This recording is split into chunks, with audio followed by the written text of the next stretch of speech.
আরো মারেন। তোমরা আমারে বাঁচাইয়া দাও, আমারে ধরাই দিও না। আপনি কোনো চিন্তা করবেন না, আমরা পাশে আছি।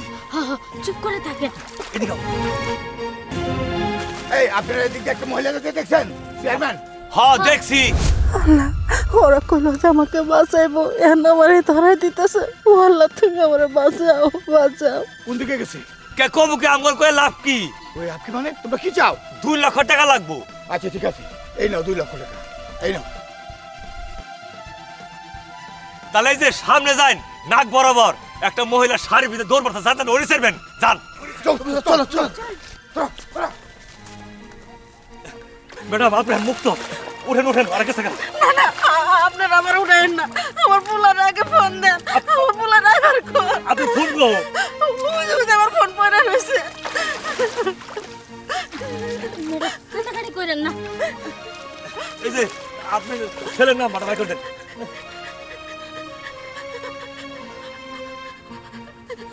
বাসান বাসান, ওই যে আমি দিঘির পারে আছি, তাড়াতাড়ি সবারই নিয়ে আসা। আমার খুবই সমস্যা বাসান, তাড়াতাড়ি উঠেন উঠেন উঠেন, তুলো তুলো।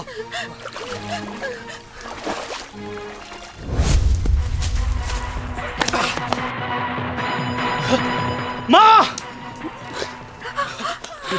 মা, তোমার এই অবস্থা কেন? কে তোমার এই অবস্থা করেছে? বাসান, এই দুটা মানুষ না থাকলে তোর মায়ের আজকে পাইতি না রে। তোর মা আজকে মরে গেত গা। তার মানে কে কে আমার মায়ের এই অবস্থা করেছে?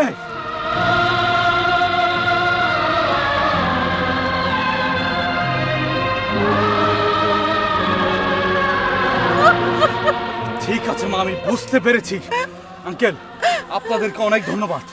আপনারাও চলেন আমার সাথে। মা, চলে এসো, এসো।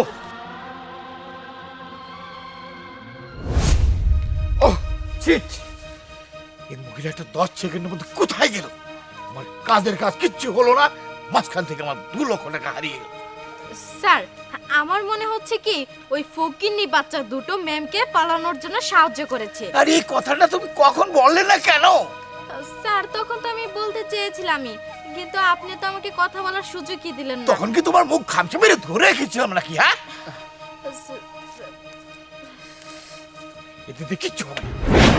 আরে বাবা, লিটু তুই এই কোথেকে আসলি কিভাবে? হ্যাঁ বাবা, আমি একটা কাজে গিয়েছিলাম, সেইখান থেকে ফিরলাম। কিন্তু বাবা, আমার মা কোথায়? আমি তো মাকে বাসায় কোথাও দেখছি না। ও বাবা, আর বলিস না, তোর মায়ের কথা আর বলিস না। আমি কিভাবে যে তুই ছেলে, তোর সাথে কিভাবে আমি ভাষাটা বলবো আমি নিজেই ভাবতে পারতেছি না। ও ভাষাটা মুখ দিয়ে বের আসছে না। তোর মা এমন ধরনের নগণ্যতম কাজ করেছে, একটা হাঁটুর বয়সী ছেলের সাথে বের হয়ে গেছে হাত ধরে। ও কি লজ্জা বাবা, কি লজ্জা। চুপ করো! তুমি যদি আমার বাবা না হতে, তাহলে তোমার গালে একটা কষে থাপ্পড় মেরে তোমার 32টা দাঁত ফেলে দিতাম। বাবা, তুমি কি করে এটা করতে পারলে বলো? নিজে চেয়ারম্যান হতে পারোনি, তাই আমার মাকে মেরে ফেলার পরিকল্পনা করে আমার মাকে মেরে ফেলে সেই জায়গা তুমি নিতে যাচ্ছিলে। বাবা তুই খামাখামাকে সন্দেহ করছিস কেন? আমি সন্দেহ করছি, তাই না? আমি সন্দেহ করছি। বলো, তুমি আমার বাবা হয়ে তুমি আমার মাকে কিভাবে মারতে পারো? আরে আপনি তো ভুল বুঝছেন, সে কখনো আপনার মাকে ক্ষতি করতে চায়নি। চার বাচ্চা!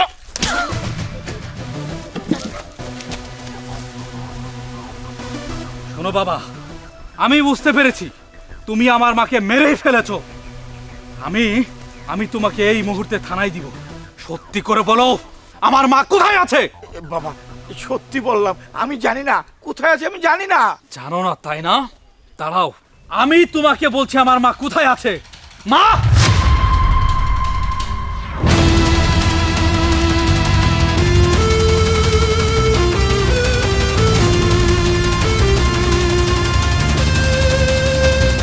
কি তুমি না বললে যে আমার মা একটা ছোট ছেলের সাথে ভেগে গেছে?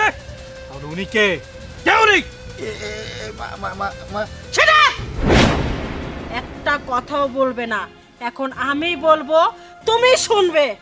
আচ্ছা, তুমি যদি আমাকে ভালোবাসা বলতা, যেমন আমি চেয়ারম্যান আমি হব, তাহলে তো আমি পথ ছেড়ে দিতাম, আমার জায়গা আমি তোমাকে দিতাম। কেন কেন তুমি আমাকে মারতে চাইছিলা? আমি তোমার কিসের অভাব দিছিলাম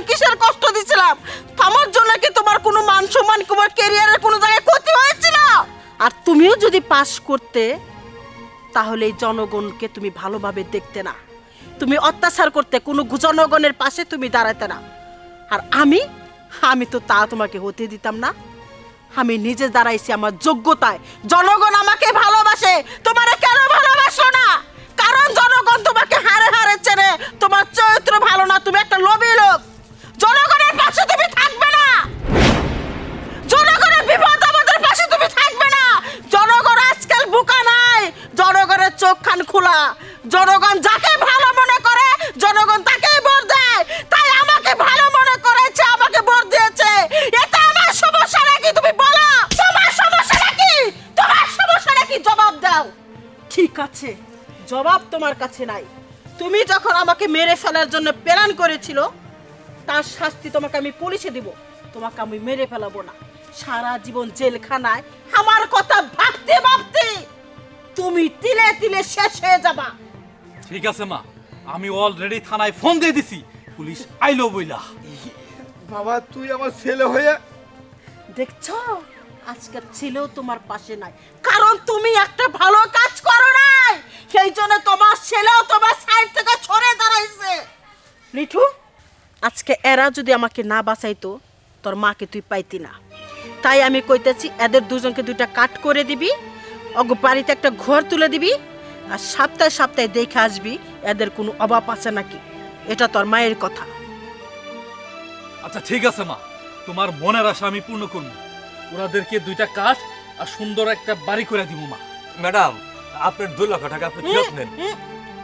ওই 2 লক্ষ টাকা তোমাগর হক, তোমরা খাবা।